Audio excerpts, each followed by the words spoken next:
مولانا رضا ثاقب مصطفی صاحب کے آڈیو بیانات کے لیے ثاقب پروڈکشن کو سبسکرائب کریں۔ جزاک اللہ۔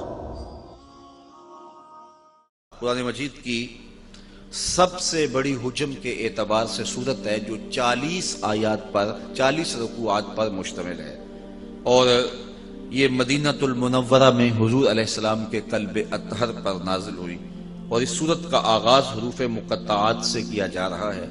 حروف مقطعات وہ ہوتے ہیں کہ جن کی تعویل اللہ کے علاوہ کوئی نہیں جانتا، لا یعلم تعویلہ الا اللہ، اس کی تعویل اللہ ہی جانتا ہے، اس کا رسول ہی جانتا ہے۔ ہاں علماء نے اس پر گفتگو کی ہے، الف سے مراد اللہ، لام سے مراد جبریل امین، اور میم سے مراد مصطفیٰ کریم صلی اللہ علیہ وسلم کی ذات ستوتہ صفات۔ ویسے یہاں ایک خوبصورت بات لکھی ہے شاہ عبدالعزیز محدث دہلوی نے، وہ فرماتے ہیں الف سے مراد اللہ بات تو سمجھ میں آتی ہے، اور میم سے مراد محمد صلی اللہ علیہ وآلہ وسلم یہ بات بھی سمجھ میں آتی ہے، تو جبریل تو جیم سے ہوتا ہے، لام سے تو نہیں ہوتا۔ تو یہ جو علماء فرماتے ہیں الف سے مراد اللہ ہے، لام سے مراد جبریل ہے، میم سے مراد محمد صلی اللہ علیہ وآلہ وسلم ہے، تو یہ باقی دو چیزیں تو سمجھ میں آ گئیں، لیکن جبریل تو جیم سے ہوتا ہے، لام سے تو نہیں ہوتا۔ تو پھر خود فرماتے ہیں کہ عرب میں چونکہ غلام و آقا کا ماجرا تھا، تو جب وہ اس طرح لکھتے تھے تو جو آقا کا نام تھا اس کا پہلا حرف لکھتے تھے، غلام کے نام کا آخری حرف لکھتے تھے، تو گویا جبریل کو جیم سے نہیں لکھا، لام سے لکھا ہے۔ قرآن کھولتے ہی پتا چل جائے کہ جبریل میرے نبی کے در کا نوکر ہے۔ تو یہاں یہ فکر کہ جبریل استاد تھا، معلم تھا اور حضور شاگرد تھے، اس کی نفی قرآن کھولتے ہی ہو گئے کہ اس کو جیم سے نہیں لکھا گیا، اس کو لام سے لکھا گیا ہے۔ تو کہا الف لام میم ذالک الکتاب لا ریب فیہ، یہ وہ بابرکت بلند رتبہ کتاب قرآن مجید ہے جس میں کوئی شک نہیں۔ دنیا کی کوئی کتاب آپ کو نہیں ملے گی، بڑے سے بڑا مصنف بھی، جو بڑا کہنہ مشق مصنف ہو، وہ بھی کتاب لکھنے کے بعد کتاب کے شروع میں، آغاز میں یا اس کے آخر پہ لکھتا ہے کہ اس میں کسی قسم کی کوئی کمی کوتاہی پائیں، کوئی سقم پائیں تو مجھے آگاہ کر دیں تاکہ آئندہ ایڈیشن میں اس کی اصلاح کی جا سکے۔ تو بڑے سے بڑا مصنف بھی یہ دعویٰ نہیں کر سکتا کہ میری کتاب اغلاط سے پاک ہے۔ یہ واحد قرآن ہے، قرآن کھولتے ہی پہلے دعویٰ ہے، اس میں کوئی شک ہے ہی نہیں ہے، اور یہ صرف قرآن مجید کا اعزاز ہے۔ امام شافعی علیہ رحمہ نے ایک جز لکھا اور پھر اپنے شاگرد کو کہا کہ میرے سامنے اس کو پڑھو، تو انہوں نے جب پڑھا تو اس کی کئی غلطیوں پر متنبہ ہوئے، تو کہا اس کو یوں بدل دو، اس کو یوں بدل دو، یوں بدل دو۔ پھر دوسرے دن فرمایا کہ اب تبدیلی کے بعد دوبارہ پڑھو۔ تو جب دوبارہ آپ کے سامنے وہ کتاب پڑھی گئی تو امام شافعی فرمانے لگے کہ اس لفظ کی جگہ یہ لفظ ہوتا تو زیادہ اچھا تھا، یہاں سے تبدیلی کرو، یہاں سے تبدیلی کرو، یہاں سے تبدیلی کرو۔ تو اس نے تبدیلی کی، تو اگلے دن جب پھر پڑھی گئی تو پھر نئی غلطیوں پر آپ آگاہ ہوئے۔ کہتے ہیں وہ کتاب امام شافعی کے سامنے 70 مرتبہ پڑھی گئی، اور ہر بار کسی نئی غلطی سے آگاہ ہوتے۔ پھر جب اتنی مرتبہ پڑھی جا چکی تو امام شافعی اپنے شاگرد سے کہنے لگے داؤ اسے چھوڑ دے، یہ حق شافعی کی کتاب کو نہیں ہے کہ اس میں کوئی شک نہ ہو، اس میں کوئی غلطی نہ ہو اور امکان نہ ہو، یہ حق صرف اللہ کی کتاب قرآن مجید کو ہی حاصل ہے کہ یہ کتاب کھولتے ہی یہ دعویٰ موجود ہے کہ اس میں کوئی شک نہیں ہے، لا ریب فیہ۔ تو یہاں لا نفی جنس کے لیے ہے کہ یعنی مطلق کوئی بھی اس کے اندر شک ہے ہی نہیں، نفس کتاب میں کوئی شک نہیں۔ اگر کسی کے ذہن میں شک ہو وہ ایک امر آخر ہے، اور وہ آگے چل کے سورہ بقرہ میں ارشاد فرمایا گیا کہ جو ہم نے اپنے عبد خاص پہ اتارا اس میں اگر تمہیں شک ہے تو اس کی مثل ایک صورت لا کے دکھاؤ۔ تو کسی کے نفس میں شک ہو، کسی کے ذہن میں تردد ہو، وہ ایک امر آخر ہے۔ نفس کتاب کے اندر لا ریب فیہ مطلق نفی کر دی گئی، جنسیت جنس کی نفی کر دی گئی کہ شک نام کی چیز ہی اس کتاب میں نہیں۔ اتنی مبرہ، اتنی پاکیزہ اور اتنی خوبصورت کتاب ہے کہ یہاں شک نہیں ہے۔ ہدی للمتقین، اور یہ کتاب ہدایت ہے ڈر والوں کے لیے۔ جو متقی ہے، تقوی کا لفظ جو ہے وہ قرآن مجید میں تقریباً 33 دفعہ موجود ہے، اور یہ لفظ ایسا ہے جس سے ہر دینیات کا طالب علم اچھی طرح سے آشنا ہے۔ ہم نے جو ہی ہوش سنبھالا ہے ہم تقوی کے لفظ سے جو ہے وہ آگاہ ہیں، اور ہمیں تقوی کا جو ہے وہ ایک سطحی سا مفہوم بھی اچھی طرح سے ازبر ہے کہ تقوی سے مراد کیا ہے۔ تو اس پر علماء نے بہت کچھ لکھا بھی ہے، اور یہ قرآن مجید کا اہم موضوع بھی ہے، اور تقوی کا حاصل ہونا یہ مومن کی زندگی کا مقصود بھی ہے۔ تو اس تقوی کو سمجھ لینا چاہیے کہ یہ تقوی کیا ہے، اور تقوی کے حاملین ہی متقی کہلاتے ہیں، تو متقیوں کے لیے یہ کتاب سراپا ہدایت ہے۔ تو اس پر اہل علم نے بہت کچھ لکھا۔ کسی نے کہا کہ نیکنے کے بعد جو طبیعت کے اندر ایک تذبذب ہوتا ہے کہ میری نیکی قبول ہوئی ہے یا نہیں ہوئی، تو اس کا نام تقوی ہے۔ نیکی کرنے کے بعد بھی ڈرتا رہے، اور یہ حضرت شیخ جہانگیر سمنانی علیہ رحمہ کا قول ہے، اور اس کی تائید میں حضرت علی المرتضیٰ رضی اللہ تعالی عنہ سے مروی ایک روایت بھی موجود ہے کہ نیکی کرنے کے بعد بھی انسان ڈرتا رہے کہ پتہ نہیں میری نیکی بھی قبول ہوئی ہے کہ نہیں۔ اور اگر اس پر عمل دیکھنا ہو تو وہ سیدنا فاروق اعظم کا عمل موجود ہے کہ عید کے دن رو رہے تھے، تو کسی نے پوچھا کہ حضرت آج تو خوشیوں بھرا دن ہے، تو کہا مجھے نہیں پتا میرے روزے قبول ہوئے ہیں یا کہ نہیں ہوئے، میں مقبولین میں سے ہوں یا مطرودین میں سے۔ تو یہ ہے نیکی کرنے کے بعد بھی ایک کھٹکا رہے، ڈر رہے کہ پتہ نہیں میری نیکی قبول ہے کہ نہیں، چونکہ جو گناہ ہوتا ہے وہ کنفرم ہے کہ گناہ ہے۔ تو نیکی میں تھوڑا سا فرق نیت کا آ گیا، تو یوں کہ یہ بڑی حساسیت ہے اس معاملے کے اندر۔ وہ کیا اقبال نے کہا تھا، براہیمی نظر لیکن بڑی مشکل سے ملتی ہے، ہوس چھپ چھپ کے سینوں میں بنا لیتی ہے تصویریں۔ تو یہ بڑی باریک سی چالیں ہوتی ہیں، ریا کی بھی، عجب کی بھی، اور بہت ساری چالیں جو عمل کو برباد کر دیتی ہیں۔ اس لیے جو ہے وہ نیکی کرنے کے بعد بھی وہ جو طبیعت کے اندر بے چینی ہوتی ہے کہ پتہ نہیں میری نیکی قبول ہوئی ہے یا کہ نہیں، تو اس کو تقویٰ کہتے ہیں۔ تقوی کے بارے میں یہ بھی کہا گیا کہ گناہ سے قلبی نفرت اور نیکی کی طرف قلبی رغبت کا نام تقویٰ ہے۔ لیکن میرے خیال میں تقوی کے حوالے سے بہت اچھا حضرت کعب بن احبار سے مروی ہے، جب حضرت عمر رضی اللہ تعالیٰ عنہ نے ان سے پوچھا کہ تم پچھلی کتابوں کے عالم بھی ہو اور قرآن بھی پڑھا ہے، تم بتاؤ کہ تقویٰ کیا ہے۔ یہ کعب احبار نے حضور کا زمانہ پایا ہے، لیکن زمانہ رسالت مآب صلی اللہ علیہ وسلم میں اسلام قبول نہیں کیا۔ حضور علیہ السلام کے وصال کے بعد انہوں نے اسلام قبول کیا، تو گویا وہ حضور کی زیارت تو انہوں نے کی ہے لیکن صحابی نہیں بنے، تو اس لیے تابعین میں سے ہیں، لیکن پچھلی کتابوں کے عالم تھے، اور پھر جب اسلام کو پڑھا تو پھر اسلام کے بھی عالم ہوئے۔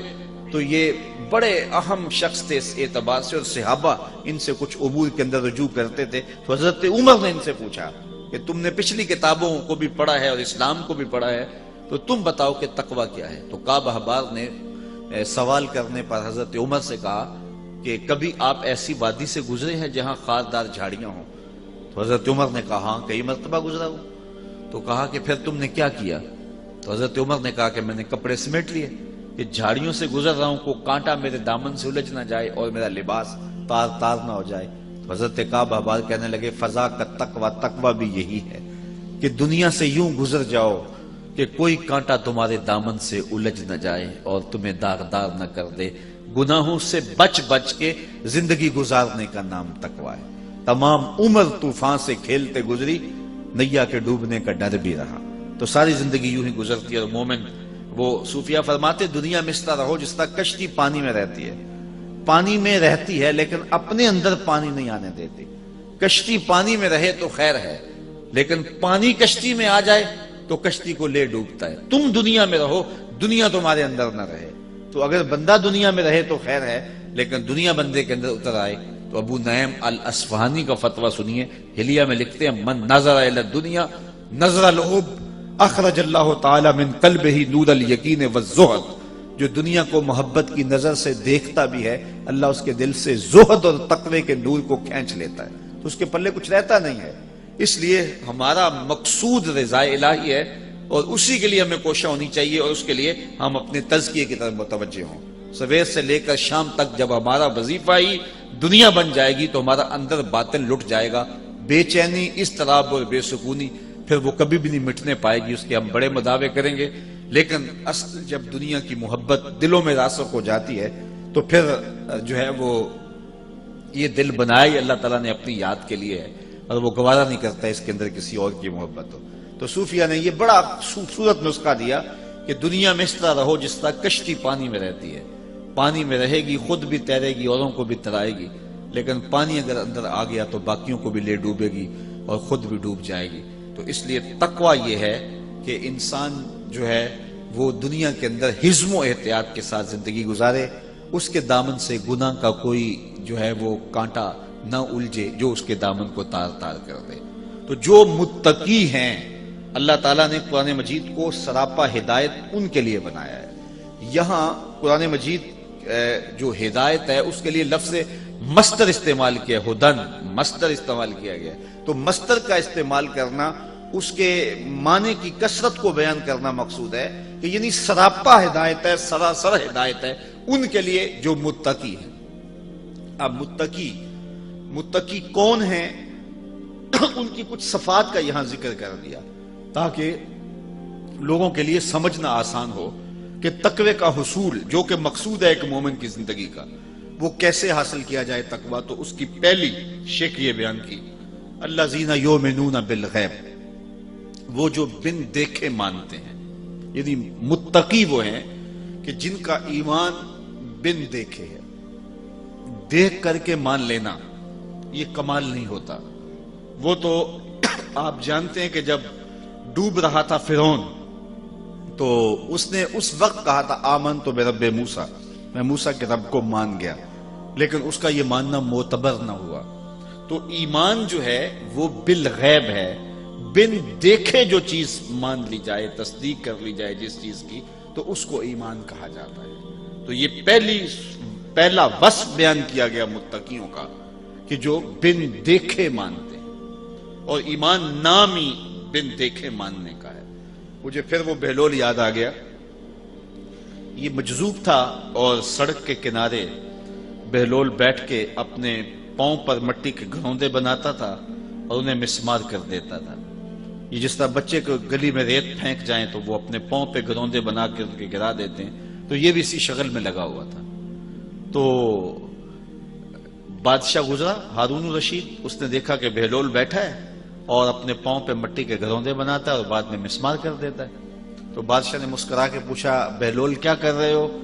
اس نے کہا جنت کے محل بنا رہا ہوں۔ تو بادشاہ مسکرا کے گزر گیا، دیوانہ ہے، جنون کی باتیں کر رہا ہے۔ لیکن سادی بولے سادیا نزدیک رائے عاشقاں خلق مجنون اندو مجنو عاقل است۔ کہتے ہیں کہ اگر عاشقوں سے رائے پوچھتے ہو تو اصل جو یار کے نام پہ سب کچھ وار دیتا ہے وہی تو عاقل ہوتا ہے۔ تو خیر بادشاہ نے کہا کہ ٹھیک ہے کوئی جنونی باتیں ہیں، بادشاہ گزر گیا۔ پیچھے ملکہ زبیدہ آ رہی تھی، اس نے دیکھا بہلول مٹی کے گھروندے اپنے پاؤں پہ بناتا ہے، مسمار کر دیتا ہے۔ وہ بھی رک کے پوچھا بہلول کیا کر رہے ہو؟ کہا جنت کے محل بنا رہا ہوں۔ کہا بیچتے بھی ہو؟ کہاں بیچتا ہوں۔ کتنے کا؟ 10 روپے کا۔ اس نے 10 درہم یا دینار نکال کر کے دیے تجوری سے۔ تو بہلول نے وہ پیسے پکڑے اور دجلہ میں پھینک دیے اور ایک گھروندے کے گرد جو ہے وہ دائرہ کھینچ دیا، کہا یہ تمہارا ہوا۔ تو خیر ملکہ بھی چلی گئی، رات پڑی، بادشاہ سویا تو کیا منظر جاگتا ہے خواب میں کہ جنت ہے، خوبصورت محلات ہیں، ایک محل کے باہر لکھا ہے ملکہ زبیدہ۔ شوق ہوا کہ دیکھوں، آگے بڑھا تو خادم نے روک دیا، کہا یہ میری بیوی کا محل ہے۔ کہا جنت اور دنیا کے ضابطے الگ الگ ہیں، تم اجازت کے بغیر نہیں جا سکتے۔ اسی اثناء میں بادشاہ کی آنکھ کھل گئی۔ جب آنکھ کھلی تو بے چین ہو گیا، اس نے اپنی بیوی کو جگایا، بیدار کیا، کہا کہ میں تیرے نام کا جنت میں یوں محل دیکھا ہے، تو نے کون سا کوئی خاص نیک عمل کیا ہے؟ اس نے کہا وہی معمول کی نمازیں روزے، کوئی خاص عمل تو نہیں ہے کہ جو میں نے کیا ہو۔ ہاں مجھے یاد پڑا، کل میں گزر رہی تھی، دجلہ کا کنارہ تھا، دنیا جسے مجنون کہتی ہے، وہ بہلول وہ مٹی کے گھروندے بناتا تھا اور کہتا تھا یہ جنت کے محل ہیں۔ 10 درہم میں ایک گھروندہ میں نے خرید لیا تھا۔ میں نے کہا 10 درہم کیا ہوتے ہیں؟ تو اس نے دائرہ کھینچ کے کہا تھا یہ جنت کا محل ہے، ہو نہ ہو یہ وہی محل کیوں نہ ہو۔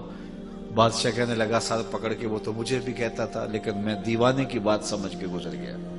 اگلے دن بادشاہ قصدن وہاں سے گزرا اور دل میں تھا کہ آج بہلول پھر اسی شغل میں مل جائے۔ تو بہلول واقعی مٹی کے گھروندے بنا رہا تھا اور پھر ہاتھوں سے مسمار کرتا چلا جا رہا تھا۔ تو ہارون الرشید رک کے کہنے لگا کہ بہلول کیا کر رہے ہو؟ اب دل دھڑک رہا ہے کہ کل والا جواب بھی ملے تو کیا خوب ہو۔ تو بہلول نے کہا جنت کے محل بنا رہا ہوں۔ بادشاہ کا دل تھوڑا سا سکون میں آیا تو کہا آپ بیچتے بھی ہو؟ کہا ہاں بیچنے کے لیے بنا رہا ہوں۔ کہا کتنے کا؟ کہا آدھی حکومت لگے گی۔ کہا کل تو 10 درہم کا میری بیوی نے خریدا ہے، کہا اس کے لیے آج بھی 10 درہم کا ہے۔ تو کہا میرے لیے اتنا مہنگا کیوں؟ کہا تو دیکھ کے جو آیا ہے، الذین یؤمنون بالغیب، جو بن دیکھے سودے کرتے ہیں۔ تو کہا یہ تقوی والوں کی علامت ہے۔ اور یہاں میں آپ کی خوشی کے لیے حضور کا ایک فرمان بھی سناتا ہوں۔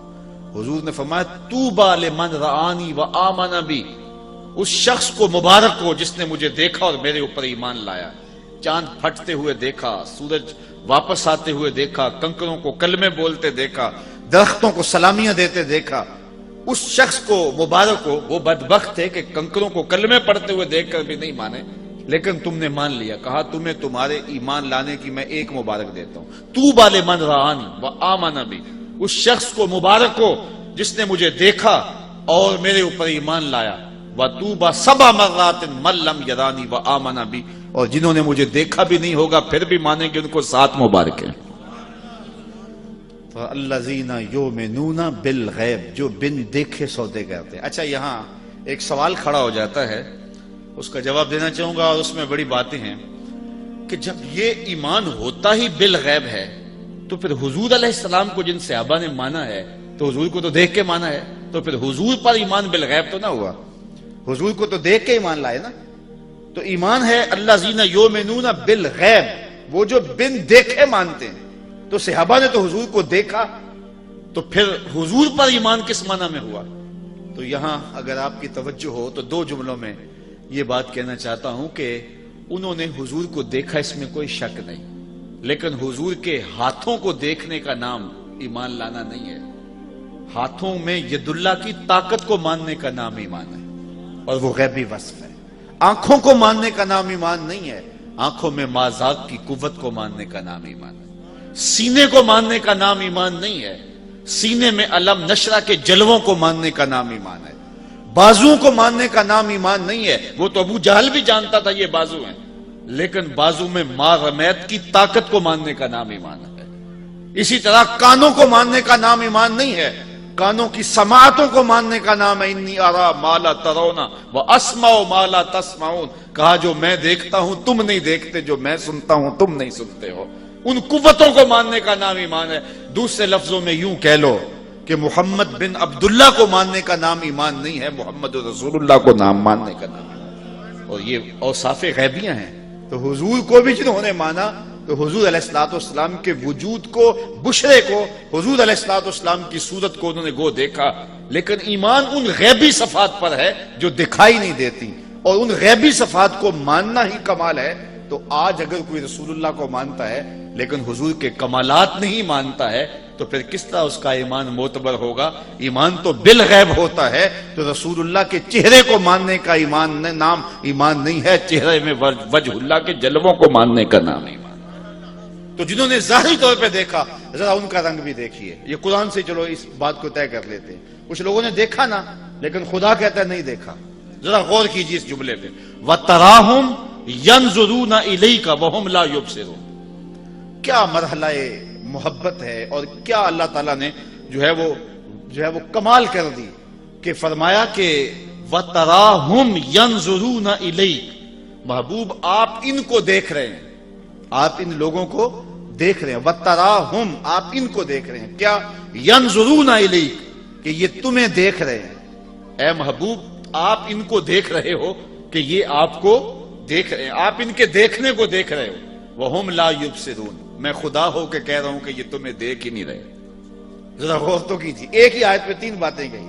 وَتَرَاهُمْ يَنْظُرُونَ إِلَيْكَ وَهُمْ لَا يُبْصِرُونَ، محبوب آپ دیکھ رہے ہیں کہ یہ تمہیں دیکھ رہے ہیں، میں کہتا ہوں نہیں دیکھ رہے۔ ذرا اس پہ تھوڑی دیر کے لیے رک جائیے کہ یہ دیکھ رہے ہیں اور ان کے دیکھنے کو محبوب آپ دیکھ رہے ہیں، لیکن میں کہتا ہوں خدا ہو کہ نہیں دیکھ رہے۔ اللہ اکبر۔ وَتَرَاهُمْ يَنْظُرُونَ إِلَيْكَ وَهُمْ لَا يُبْصِرُونَ، محبوب یہ دیکھ رہے ہیں، آنکھیں پھاڑ پھاڑ کے دیکھ رہے ہیں، لیکن میں کہتا ہوں نہیں دیکھ رہے، اس لیے کہ جنہوں نے تجھے اپنے جیسا دیکھا دیکھا ہی نہیں ہے۔ کول ہندیاں بھی کہیں اپنا نہ جانیا، دل والے آکھیا دلدار آ گئے۔ یار تبھی تو قبر میں سوال ہوتا ہے نا ابو جہل کو، من ربو کا، ما دینو کا، ما کنت تقولو فی ھذا الرجل، حضور سامنے ہیں، ابو جہل کو سوال ہوتا ہے کہ کہ حضور کے بارے میں، حضور سامنے ہے، ذرا توجہ فرمائیے گا، حضور سامنے ہے، ابو جہل کو سوال ہوتا ہے ان کے بارے میں کیا کہتا ہے، یہ کون ہے؟ ابو جہل کو قبر میں سوال ہو رہا ہے، حضور سامنے ہے، پوچھا جاتا ہے یہ کون ہے، تو ابو جہل کیا کہتا ہے ہاتھ لا ادری، ہائے افسوس میں تو نہیں پہچانتا یہ کون ہے، مجھے تو نہیں پتا یہ کون ہے۔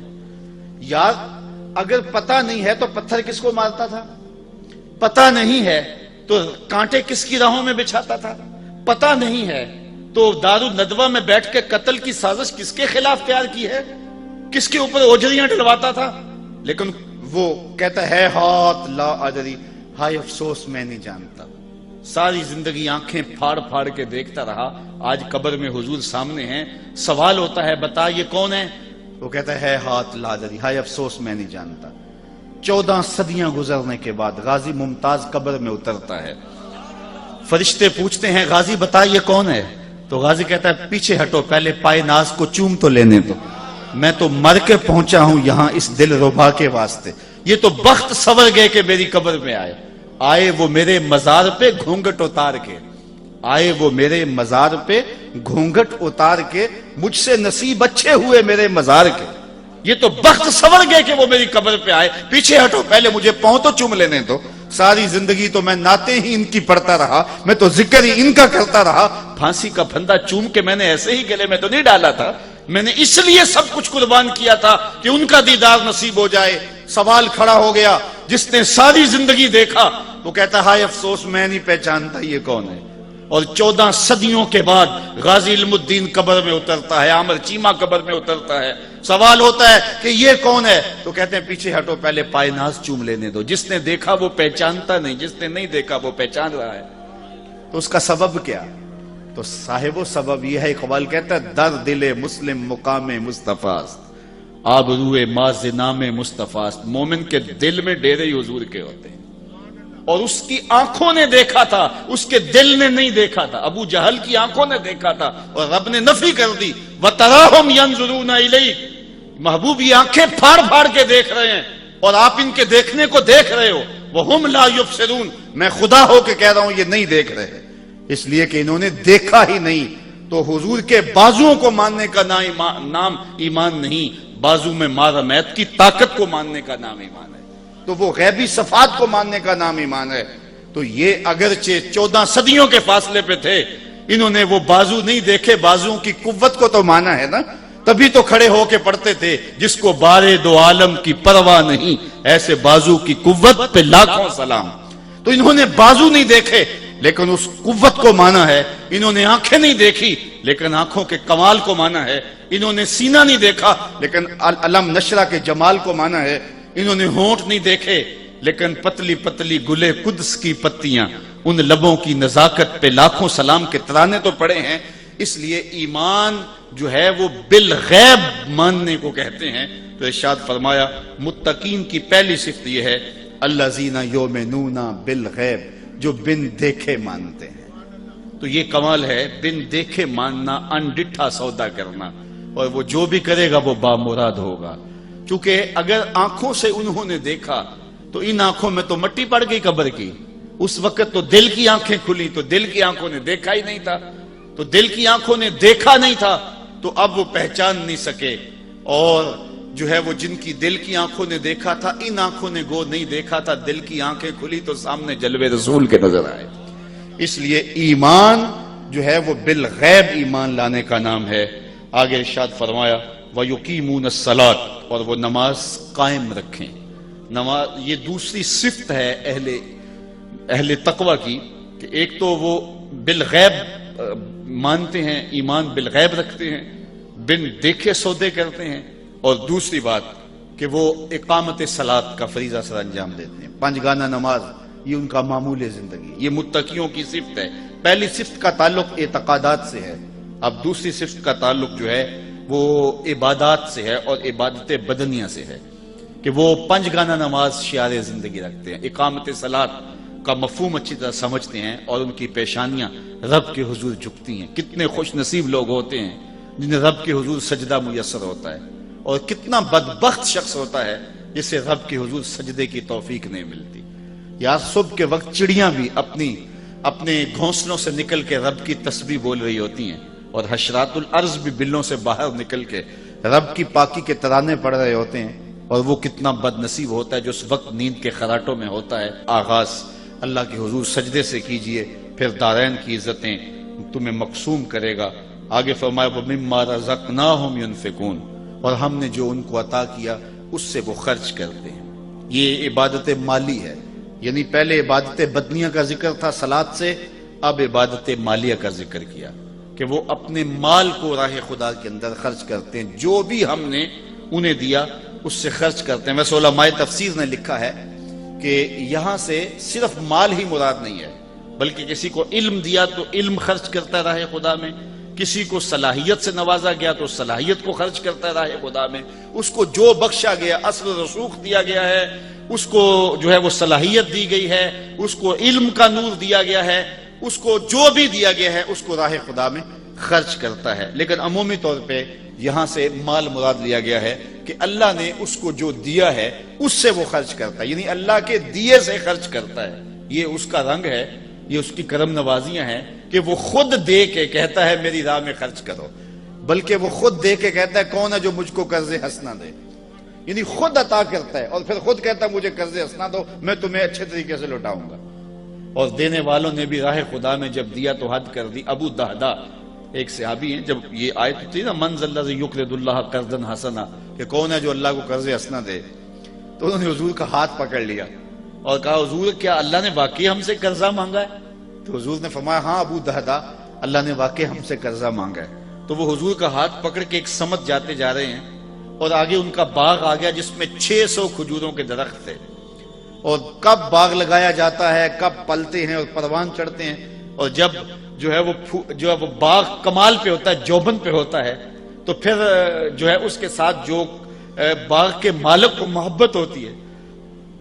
ہمارے دیہاتوں میں لوگ کہتے ہیں کہ جٹ گنا نہیں توڑن دیتا، اور چاہے وہ گڑ کی پیسی وہ دے دے لیکن گنا نہیں توڑنے دیتا، تو وہ اپنے کھیت کے ساتھ جو تعلق ہے یہ اس کی مثال ہے۔ تو 600 کھجوروں کے درخت، تو انہوں نے حضور کا ہاتھ پکڑا اور باغ کے قریب لے گئے اور کہا حضور کیا اللہ نے واقعی ہم سے قرضہ مانگا ہے؟ تو حضور نے پھر فرمایا ہاں اللہ نے واقعی قرض مانگا ہے۔ تو کہا پھر اس سودے کے آپ گواہ بن جائیں، یہ باغ میں نے اللہ کو قرضے میں دے دیا۔ وہ 600 کھجوروں پر مشتمل باغ، ان کی رہائش بھی اس باغ کے اندر تھی۔ اب اندر نہیں جا رہے، باہر ہی کھڑے ہو گئے اور اپنی بیوی کو آواز دی یا امت دہدا اخرجی، اے دہدا کی امی ذرا باہر آ جا، یہ باغ اب ہمارا نہیں رہا، ہم نے اللہ کو دے دیے۔ اچھا وہ حضور کے درس گاہ کے پڑے ہوئے لوگ کیسے خوش نصیب تھے۔ اس خاتون نے یہ نہیں کہا کہ ابو دہدا کیا غضب ڈایا ہے، بچوں کو لے کے کدھر جائیں، اس نے جلدی جلدی سامان سمیٹا، بچوں کو باہر لیا اور حضور کے سامنے آ کھڑی ہوئی، اور ابو دہدا سے مخاطب ہو کہنے لگی یا ابا دہدا رابحہ بیعو کا، اے ابو دہدا تو نے بڑا ہی نفع والا سودا کر لیا ہے، تو نے بڑا ہی نفع والا سودا کر لیا ہے۔ وہ بابا اشفاق مرحوم نے کہا تھا کہ اللہ کی راہ میں دو، تم نے اللہ کے دیے ہوئے سے دینا ہے، کون سا اپنی طرف سے دینا ہے؟ تو کہا وَمِمَّا رَزَقْنَاهُمْ يُنْفِقُونَ، جو ہم نے دیا اس سے وہ خرچ کرتے ہیں، اللہ کے دیے سے جب وہ راہ خدا میں خرچ کرتے ہیں۔ میرے والد گرامی فرمایا کرتے تھے، ہمارے دیہاتوں میں شاید آپ کے یہاں بھی ہو، پہلے کنویں ہوتے تھے جن سے پانی نکال کر کے ہم کھیتوں کو سیراب کیا کرتے تھے، بعد میں ان کی جگہ ٹیوبل آ گئے تو وہ کنویں بند نہیں کیے گئے، دیر تک وہ موجود رہے ہیں، لیکن ان سے لوگوں نے فائدہ حاصل کرنا چھوڑ دیا اور وہ ٹیوبل کے ذریعے سے پانی لینا شروع کر دیا، تو وہ کنویں بند نہیں ہوئے تھے، دیر تک وہ کنویں رہے، لیکن ہم جاتے تھے کنویں پر تو دور تک پانی نظر آتا تھا، بہت نیچے، اور وہ بھی گدلا میلا سا پانی۔ تو بزرگ فرمایا کرتے تھے کہ یہ کنویں جب تک فیض باہر دیتے تھے اللہ نیچے سے بھی انہیں سوتے دیتا تھا، اور جب انہوں نے باہر دینا چھوڑ دیا اللہ نے بھی دینا چھوڑ دیا۔ تو جب تم راہ خدا میں خرچ کرتے رہو گے اللہ تمہیں عطا کرتا رہے گا، اور جب تم دینا چھوڑ دو گے تو پھر تمہارے لیے بھی مشکلات کھڑی ہو جائیں گی۔ تو راہ خدا میں دینے سے مال گھٹتا نہیں ہے۔ حضور نے حضرت ابو کبشہ الانماری رضی اللہ تعالیٰ عنہ سے ایک روایت ہے، حضور نے 3 باتیں قسم کھا کے کہیں اور 4 باتیں بغیر قسم سے کہیں، اور جو 3 چیزیں حضور نے قسم کر کے کہیں ان میں سے ایک یہ تھی ما نقص مال عبد من صدقہ، کہ بندے کا مال صدقے سے نہیں گھٹتا۔ حضور فرمایا اس پر محمد قسم کرتا ہے، مجھ سے قسم لے لو کہ صدقے سے مال کم نہیں ہوتا۔ تمہارا کیلکولیٹر کہتا ہے کہ 100 سے اتنے دیے تو اتنے کم ہو گئے، لیکن وہ کہتا پھر حضور فرماتے ہیں مجھ سے قسم دے لو کہ صدقے سے مال کم نہیں ہوتا۔ دوسری بات حضور نے یہ ارشاد فرمائی کہ جب کوئی کسی کو معاف کر دے، حضور فرمایا مجھ سے ضمانت دے لو، میں قسم دیتا ہوں اس کی عزت میں فرق نہیں آتا۔ اور تیسری بات حضور نے فرمائی جو بندہ سوال کرنے لگ جاتا ہے تو اس کی محتاجی ختم نہیں ہوتی۔ تو یہ تین چیزیں حضور نے اللہ کی قسم کر کے کہی۔ تو کہا وَمِمَّا رَزَقْنَاهُمْ يُنْفِقُونَ، وہ اللہ کے دی ہوئے سے خرچ کرتے ہیں۔ اور پھر اس کے بعد پھر اعتقاد کی بات آئی، وَالَّذِينَ يُؤْمِنُونَ بِمَا أُنزِلَ إِلَيْكَ وَمَا أُنزِلَ مِن قَبْلِكَ وَبِالْآخِرَةِ هُمْ يُوقِنُونَ، اور وہ ایمان لائیں اس پر جو محبوب تمہاری طرف اترا نازل ہوا اور جو آپ سے پہلے اتارا گیا اس پر ایمان لائے اور آخرت پر یقین رکھیں۔ یہ متقیوں کی صفات ہیں کہ حضور پر جو نازل ہوا، حضور سے قبل جو نازل ہوا، حضور سے بعد کے نزول کی بات نہیں کی، اور یہ ختم نبوت پہ دلیل ہے کیونکہ حضور کے بعد نزول کا سلسلہ رک گیا۔ تو کہا آپ سے پہلے نازل ہوا یا آپ پر نازل ہوا۔ اور یہ بات بھی ذہن نشین رکھیں کہ حضور پر صرف قرآن ہی نازل نہیں ہوا، قرآن کے علاوہ اور بھی حضور کے سینے پہ بہت کچھ نازل ہوا۔ سنن نسائی کی روایت ہے، حضور نے فرمایا انما اوتیت القرآن ومثلہ معہ، مجھے قرآن دیا گیا اور قرآن جتنے اور علوم بھی میرے سینے میں اتارے گئے۔ اور فرمایا کہ قرب قیامت میں کچھ لوگ موٹے پیٹ والے پلنگ کے اوپر بیٹھ کے کہیں گے کہ جی جی حلال وہی ہے جو اللہ نے حلال کیا، حرام وہی ہے جو اللہ نے حرام کیا۔ حضور نے ارشاد فرمایا کہ مجھے قرآن اور قرآن جتنے اور علوم عطا کر دیے گئے، جس کو میں حلال قرار دے دوں وہ ایسے ہی ہے جس طرح اللہ نے حلال قرار دے دیا، اور جس کو میں حرام قرار دے دوں وہ ایسا ہی ہے جس طرح اللہ نے حرام قرار دے دیا۔ حضور کو اللہ تعالیٰ نے اختیار فی شریعہ عطا فرمایا ہے، تو اس لیے فرمایا محبوب آپ پر جو بھی نازل ہوا، یہ صرف قرآن کی تخصیص نہیں ہے۔ اور پھر فرمایا جو آپ سے قبل نازل ہوا، نبیوں پر صحیفے اور کتابیں نازل ہوئیں، وَبِالْآخِرَةِ هُمْ يُوقِنُونَ، اور آخرت پر یقین رکھتے ہیں۔ آخرت پر حالانکہ پہلے ایمان کا ذکر ہو گیا تھا، یہاں آخرت کے یقین کو زیادہ جو ہے وہ وضاحت کے ساتھ بیان کیا گیا، وہ اس لیے کہ جو مشرکین تھے عقیدہ آخرت کے حوالے سے وہ تردد کا شکار تھے۔ توحید کے حوالے سے ان کا تصور تھا، اگرچہ جو ہے وہ اس کے اندر تعبیرات غلط کرتے تھے، اور رسولوں کے انتصاب کے حوالے سے جو ہے وہ انہیں معاملہ تھا، نفس رسالت کے منکر نہیں تھے، لیکن عقیدہ آخرت کا ڈٹ کے انکار کرتے تھے۔ اس لیے اس کو خاص طور پہ بیان کر دیا گیا اور لفظ یو کے نون کے ساتھ بیان کیا گیا کہ ان کا یقین بالکل کامل ہے، چونکہ جب قومیں یقین کامل سے تذبذب کی طرف لڑکتی ہیں تو پھر قومیں برباد ہو جاتی ہیں۔ علامہ اقبال نے ایک جگہ پہ کہا تھا کہ سن ہے تہذیب حاضر کے غلام، غلامی سے بدتر ہے بے یقینی۔ جب قومیں بے یقینی کی کیفیت میں چلی جاتی ہیں تو پھر ان کے پلے کچھ نہیں رہتا، وہ تذبذب قوموں کو مار دیتا ہے۔ اس لیے انہیں اپنے معتقدات پہ، اپنے عقائد پہ پختہ کامل اکمل یقین ہونا چاہیے، اور وہ یقین ان کی زندگی کے اندر، عمل کے اندر نکھار پیدا کرتا ہے۔ اولئک علی ھدی من ربہم، یہی وہ خوش بخت لوگ ہیں جو اللہ کی جانب سے ہدایت پر ہیں۔ واولئک ھم المفلحون، اور وہی لوگ مراد کو پہنچے ہوئے ہیں۔ ان آیات کے اندر اللہ تعالیٰ جل شانہ نے متقیوں کی صفت بیان کی، اور متقیوں کے لیے قرآن سراپا ہدایت ہے۔ اس کا یہ مطلب نہیں کہ قرآن باقیوں کے لیے ہدایت نہیں ہے۔ ایک ہے قرآن مجید کا سراپا ہدایت ہونا، اور ایک ہے اس سے یہ ہدایت حاصل کرنا۔ قرآن مجید میں دوسرے مقام پہ فرمایا ھدی للناس، یہ تمام لوگوں کے لیے ہدایت ہے۔ جس طرح حضور سب لوگوں کے لیے نبی ہیں اور ساری انسانیت حضور کی امت ہے، لیکن اس کو امت دعوت کہتے ہیں، لیکن جنہوں نے حضور کی دعوت کو قبول کر لیا وہ امت اجابت کہلاتی ہے۔ تو ہم حضور کی امت اجابت ہے، اور جب امت کہا جاتا ہے تو امت اجابت مراد ہوتی ہے۔ لیکن یہ یہودی، یہ عیسائی، یہ بدھ مت، یہ دیگر جتنے لوگ ہیں، یہ بھی میرے رسول کی امت ہیں، حضور ان کی طرف مبعوث کیے گئے ہیں، لیکن یہ امت دعوت ہے، انہوں نے دعوت کو قبول نہیں کیا۔ تو قرآن مجید جو ہے وہ تمام بنی نوع انسان کے لیے ہدایت کا سرچشمہ ہے، لیکن ہدایت حاصل کون کرتے ہیں؟ جن میں تقوی کی دولت ہے۔ اور تقوی کون رکھنے والے لوگ ہیں؟ جن میں یہ اوصاف ہے، یہ خوبیاں ہیں کہ ایک تو ایمان بالغیب رکھتے ہیں، اور دوسرا جو ہے وہ 5 گانہ نماز کا اہتمام کرتے ہیں، اللہ کے دیے سے خرچ کرتے ہیں، اور ان کا اعتقاد رسول اللہ پہ جو نازل ہوا اور حضور سے قبل جو نازل ہوا پختہ ہے، اور یقینی اذعان اور ایمان کی دولت سے مالا مال ہیں، اور یہ ہدایت کی راہوں کے مسافر ہیں۔